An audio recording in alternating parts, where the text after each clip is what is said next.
Hello, I'm Jan Lewis-Brandis, and I'm a neurologist at the Nashville Neuroscience Group and a board member of the National Headache Foundation. I'm here today to talk a bit about the role that hormonal status plays in migraine. Migraine is often thought as being a disorder of women, when in reality migraine is more common in boys than in girls until the time that girls begin having menstrual periods. After that point, the numbers go up for women and remain up really from that point forward. Although there is a decline in migraine frequency after many women go through menopause. Interestingly enough, though, when migraine begins for girls in adolescence, they may not recognize those headaches that they have around the time of their menstrual cycles as being migraine. They may think of them as just my menstrual headache, or headache that just is associated with something else, perhaps a change in the weather. It sometimes is associated with tension or stress if the pain occurs in the back of the head. So today we're going to explore some of the ways that fluctuations in estrogen can play a role in migraine. Many times, again, the beginning of migraine will be during the year that a girl enters her menarche. So that's the first time that it may emerge for many women, and it may not be recognized until years later. The birth control pills, the oral contraceptive pills that are quite frequently used for many things, contraception, they may be used to protect women from flares in endometriosis, they may be used to control irregular, painful cycles. So oral contraceptive pills have many uses in medicine, but the prominent use in teens and 20s, girls in their, or young women in their teens and 20s, may be to help control migraine. A third of women who go on the oral contraceptive pill actually have their migraine get worse. About a third of girls or women with migraine have their migraine get better, and about a third don't seem to be influenced by it. It's a time when women may have their first migraine aura after they go on the pill. Those years, of course, often correspond to a time when women are thinking about pregnancy, conception, pregnancy, and they're thinking about starting their families. And for many women, migraine does improve during pregnancy. But for women who have chronic migraine, which is migraine more than 15 days per month, their migraine may actually not change during pregnancy, and sometimes it may worsen.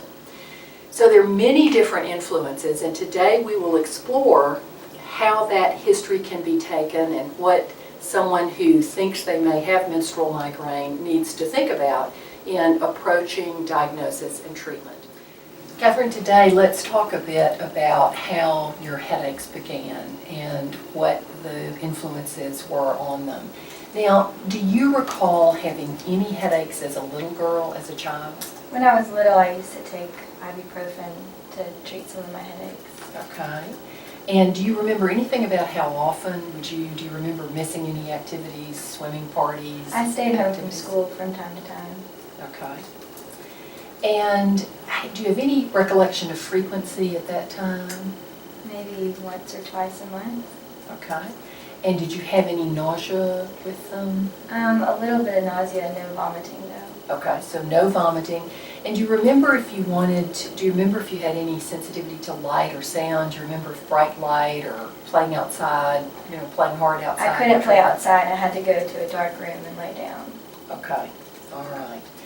And so those you could treat with the ibuprofen. All right, and then how old were you with first menstrual period? I was 13. Okay. And what happened do you remember anything about during the times that you would have a menstrual period? Do you remember anything about bad headache being associated with that? I think it was either before the cycle would start, I would have a bad headache, or during the cycle itself. Okay. And do you think how did you treat those? Were you still taking the ibuprofen then? Yes. Okay.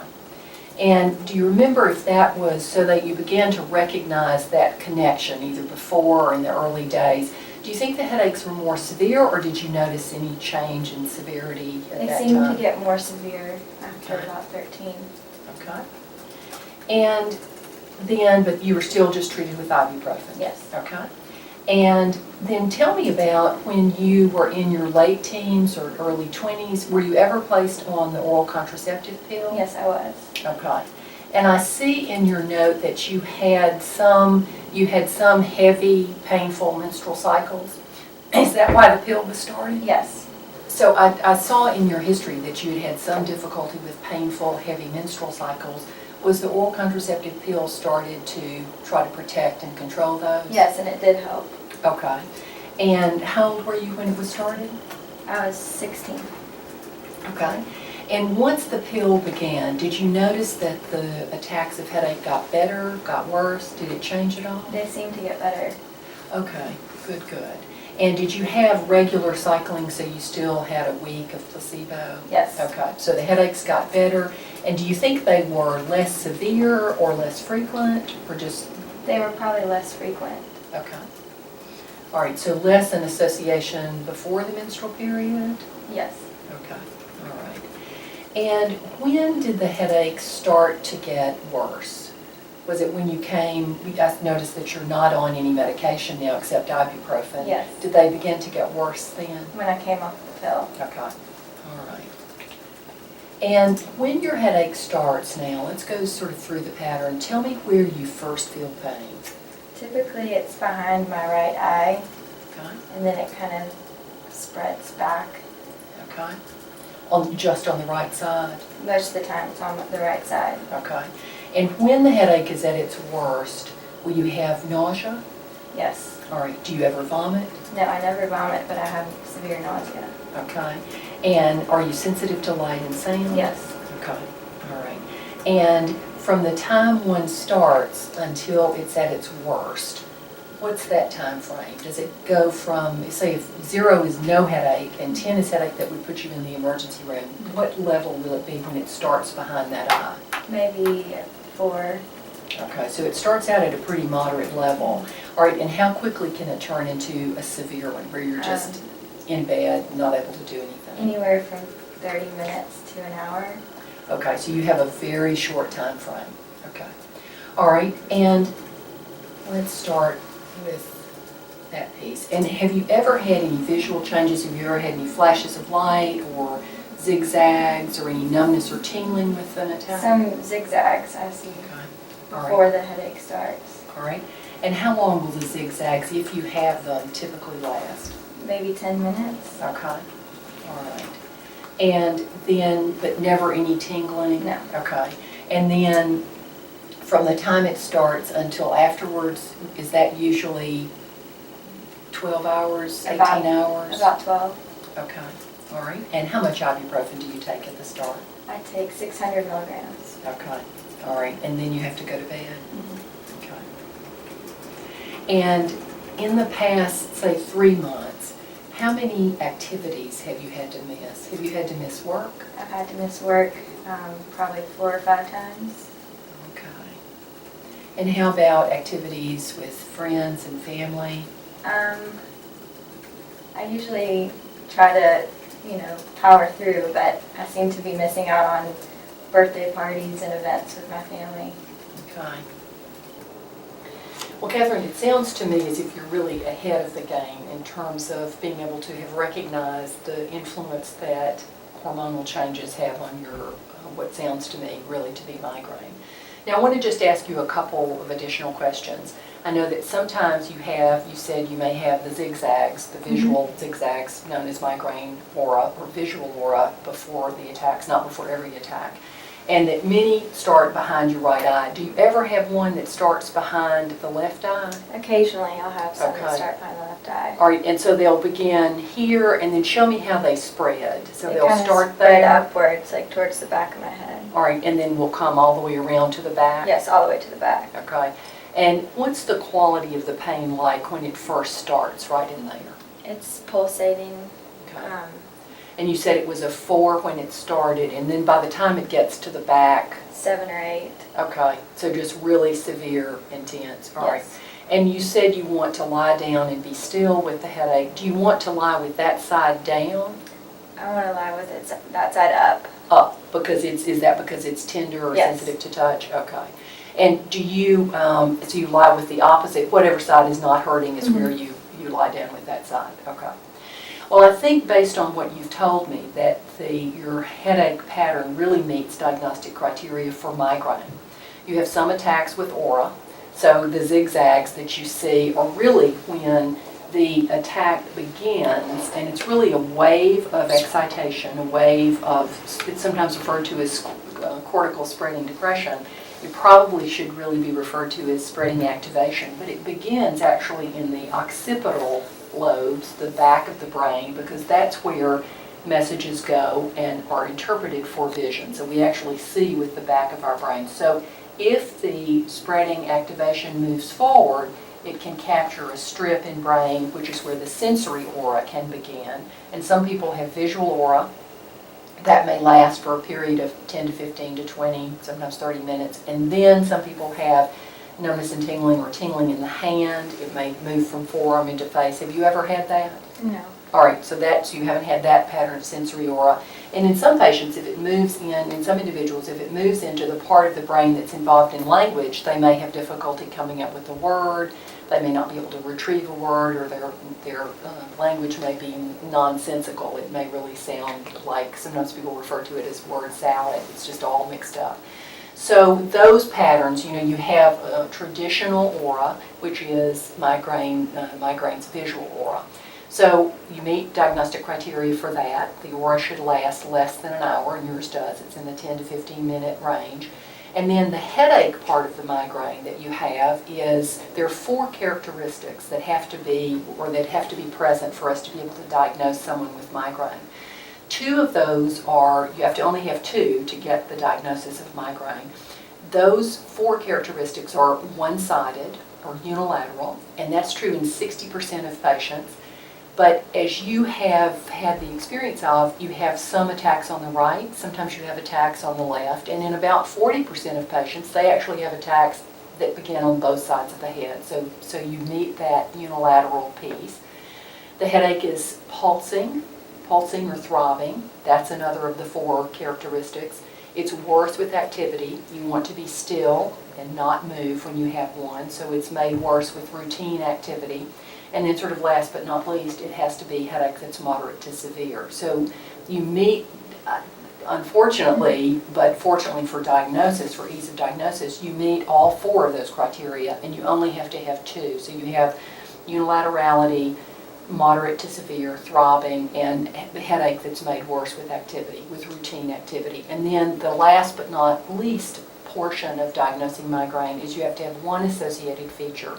And for you, that would be, or for anyone, it would be nausea and or vomiting, light and sound sensitivity, or photophobia, and phono for sound, sensitivity to sound. And you have the light and sound sensitivity, and you have nausea. So you have 3 of those 4, even though you only have to have 1. So I think really, Catherine, your diagnosis is migraine with aura. You have some attacks that are migraine without aura. And you also have a pretty strong, based on what you've told me, hormonal influence. Worse in the year that you began having menstrual cycles. Improved with birth control pills, which is true for about a third of women. And now that you're off oral contraceptive pills, the migraine has really gotten worse. So I'd now like to sort of talk about, I'd like to examine you, and then we can talk about what kinds of treatments may be offered. And now, Catherine, before we sort of go into examination, do you have any questions at this point? Any things that I haven't asked you about that would be important, you feel would be important for me to know? Is there any connection between caffeine and migraines? Yes. Ironically, caffeine is often viewed as being a culprit in terms of triggering migraine. But caffeine in small amounts for some individuals can actually help their migraine. So tell me a little bit about your caffeine use. How much caffeine do you drink on a daily basis? Probably 4 cups of coffee a day. Okay. And when do you have, are they pretty big cups? Yes. Okay. So if you drink, say, sometimes a 16-ounce cup, all right, so times 4, you're getting a pretty large amount of caffeine throughout the day. All right, and that's pretty much every day? Pretty much every day. All right, and when do you have the last of the caffeine? Maybe 5 o'clock. Okay, all right, so it's later during the day. And how much water do you normally drink? I should probably drink more. Okay, do you think you get more than 2 glasses? Maybe 2. Okay, all right. And tell me a little bit about, are there any other triggers that you feel like you've noticed, or do you normally eat breakfast? No, I sometimes skip breakfast. All right, and do you usually eat lunch? Yes. All right, so you may wait from evening until lunch the next day before you eat, okay? All right, and any other triggers that you've noticed? What about alcohol? Alcohol, wine, red wine seems to be a trigger. Okay. And what about any foods that you've noticed in terms of particular triggers? No foods I can think of. Okay. And tell me a little bit about what, in terms of how you're medicating now. You said you were still using your ibuprofen. Yes. And how many days a week do you use it? Sometimes 4 to 5 days a week. Okay. And how long have you been doing that? Since I was probably 13. Okay. All right. So there are a couple of things that we probably should think about with that. Again, caffeine can help more migraineurs probably than it hurts, but amount is really important. So one of the things, I certainly don't want you to just stop your caffeine, because then you would have very prominent caffeine withdrawal headaches, which can be added on top of migraine, can really be very severe. So I would say, if you're willing, and we can review this again, but I would say in terms of the caffeine, just for you, my recommendation to you would be for you to gradually wean it, starting with the 5 o'clock dose and weaning it back, and probably, honestly, over time, to try to reduce it to maybe 12 ounces in the morning at breakfast. And then another issue for many individuals with migraine is that, they get up, they have their coffee, they take their ibuprofen, they beat the headache down, and they can get through the next part of their day. Then they have more caffeine, have more ibuprofen, and so that sort of begins that vicious cycle that sometimes is known as medication overuse headache, where very high frequency use of a short-acting medication can actually promote headache. And a long time ago we used to call it rebound headache, and I think that's still a useful term, but medication overuse or rebound headache. So 2 of the goals that we will have probably today will be to get you on on a lower dose of caffeine. Again, it sounds like the caffeine probably helps you at intervals, but I think you'll be more responsive to it if we can get the dosage down. You may also, you had mentioned earlier that you have some trouble sleeping, so if you can use less caffeine, that may help with sleep too. So I would say just wean it backwards, starting with the afternoon dose, and over time try to wean it down to no more than 12 ounces in the morning. And then I'd like for you to try, sort of on a consistent basis, to eat breakfast, a higher protein breakfast, and every morning, which is often hard to do, but I think will be important. And then let's think about ways that we can treat the headache differently. I think since the headache is now as often as 4 or 5 times a week, and certainly you mentioned that was during your menstrual week, but with that high frequency, you probably will need to be on something to use on a daily basis to help reduce the severity and the frequency of the migraine. And then we can talk about ways to reduce the short-acting medication so we can try to get the headache under better control and not have any contribution from medication overuse. Okay. And now, Catherine, if you would just slip off glasses for me. And I want just to check cranial nerves, and these are sort of the matched pairs of these that work head and neck. So let's just check pupils first. Look right at my forehead, and this just to see if your pupils react normally to the light, and if they are the same, and they are. All right. And now I'm just going to look in the back of your eye. If you would just look straight ahead. Pretend I'm not blocking view. And I can see the optic disc in the back of your eye, and your optic disc has a sharp margin to it, and that tells me that the pressure inside head is normal. Look straight ahead. There are some conditions with headache where that disc gets blurred. Yours is perfect and normal, and the disc looks very sharp. And now just check eye movements. And there are 3 cranial nerves that work the eyes, so follow over this way and here, and look up for me, down for me, and follow it as it comes towards you. And sometimes in migraine, with migraine-associated dizziness, you'll have jumping movements with your eyes. You don't have that, but that's really what I'm looking for. And now let's just look at facial muscles. Raise your eyebrows up, look surprised, and close them tightly shut. Don't let me open them, okay? And now grin, show me teeth. All right, so all your facial muscles look perfect, and now just turn here. I'm checking lower cranial nerves and push here, and now shrug your shoulder up for me. All right, and so all of that really looks perfect. And now let's just check visual fields. Now, you said you have the zigzags, which will come, do they typically come in on the left side? Yes. Okay, all right. Just turn this way, look right here.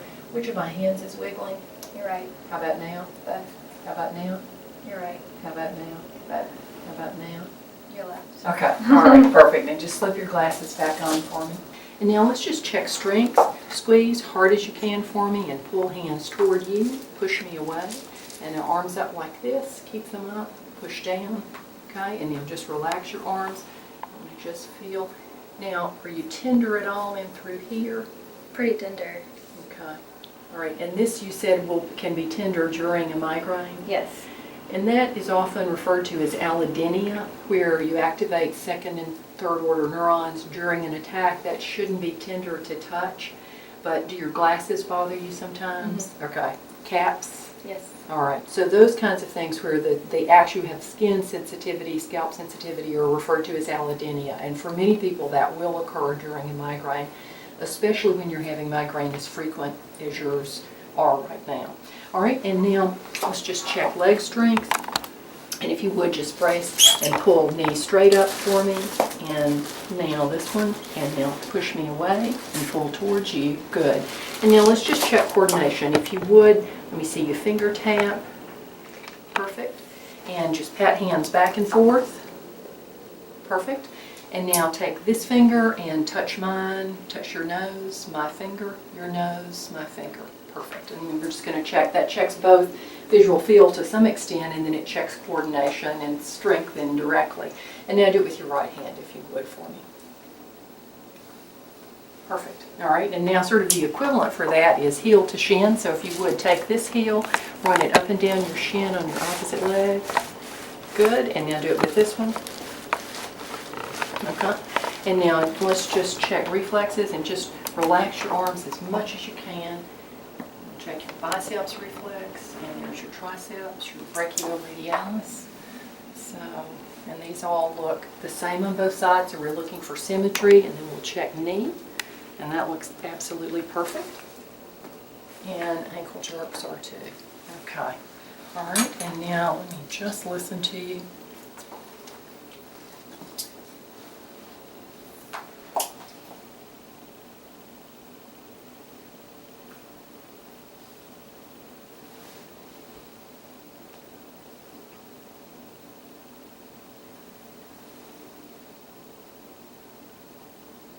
And I'm going to listen right over that area where the migraine sometimes starts.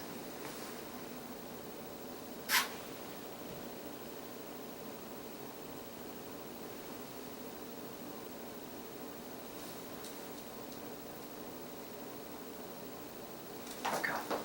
And your neurologic exam looks just the way it should, so that's very reassuring. So you have a normal exam. And that's true for most individuals who have migraine. So let's move now. Let's talk a bit about what we might do to treat this. Okay. Well, Catherine, it certainly sounds as you and I talked, you have migraine without aura, you have some attacks with aura. And I think that based on your headache frequency, the behavioral things that we might sort of first initiate would be to increase your water, to make sure you're eating small, frequent meals and always eating a really consistent breakfast. And then, along with part of that, really going up significantly on your water and trying to see if we can get you sleeping better. Those will all be important things. Now, I would say let's check some lab studies today to make sure that you don't have any factors that would increase your clotting risk or your ability to clot on an oral contraceptive. So it sounds as if you have improved in the past when you were on the pill, So I think it might be reasonable for, and I can send a note, to discuss it with your OBGYN and see about resuming the oral contraceptive pill. That might also help with the heavy periods and the painful cramping that you sometimes have with those. And one of the strategies that's now sometimes used for menstrually related migraine is to use a continuous regimen, so where you take it for 3 months and then have a period. And during that time frame, you could certainly go on a short-term, it's sometimes referred to as short-term menstrual migraine prevention, where you take the ibuprofen that has helped you in the past, but you could take it several times a day during that time of vulnerability. And there are 2 triptans that have been studied, the migraine-specific medications that are used normally at the start of an attack, but 2 that have been studied in randomized, double-blind, placebo-controlled trials are naratriptan and frovatriptan. And both of those drugs, though they don't have a specific FDA approval, they've both been studied in big, good trials. And frovatriptan really has quite good data showing that that can reduce or prevent menstrual migraine. So you would take those medications twice a day, beginning, you said sometimes you may have the migraine really start a day or 2 before the day of your menstrual period. So you would start the triptan and the anti-inflammatory the day before you normally have headache, and then continue it twice a day until the end of the period. And again, that's sometimes viewed as short-term prevention, and I think that would give us a place to start. And why don't we do those things first, and then perhaps as you keep your diary and treat more aggressively and do some of these behavioral pieces, and we get you off the more frequent ibuprofen, then it may be that at that juncture your headache frequency will be less overall, and we won't have to start you on a daily medication. But if it's not, then I think we should have a very low threshold for starting that. And there are many good choices for that too. All right. All right. I'll look forward to seeing you in about 10 weeks. All right. Thank you.